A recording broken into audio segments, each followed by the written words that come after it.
Молите на православните христијани го празнуваат верскиот празник Прочка. Празник кој меѓу населението има подолга традиција и се празнува со повеќе обичаи.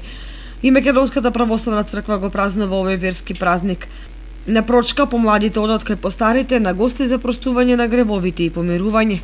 Ден кога сите оние кои што не били нели во мир, без разлика дали се карали или во некои други причини не зборували и се оддалечили, е ден кога се опростуваат, бараат прошка еден од друг, нели се со цел во мир да го почат великиот пост, бидејќи темелејќи се на учењето на светиот апостол Павле. Во едно од посланите тој многу убаво недвосмислено вели: ако некој рече дека го сака Бога, а го мрази својот ближен, лажливец е, бидејќи не може да го сака Бога кој што не го видела, да го мрази својот брат кој што го гледа секој ден.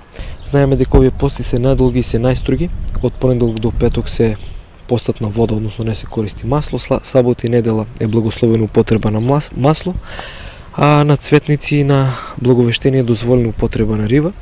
Многу пати досега имаме кажано дека оваа шема, овој шаблон на пости не е за сите ист и може да биде ублажен со благослов на духовникот.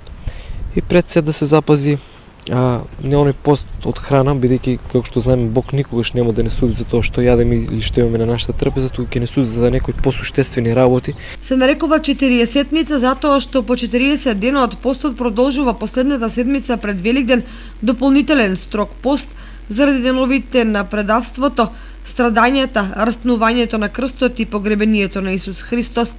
Таа се нарекува страдална или страстна седмица. Севкупно, Великденскиот пост ги опфаќа 40-ницата и страстната седмица. Великденскиот пост нема свој постојан датум, туку зависи од определениот датум на Великден. Тоа е негова претходница и подготовка.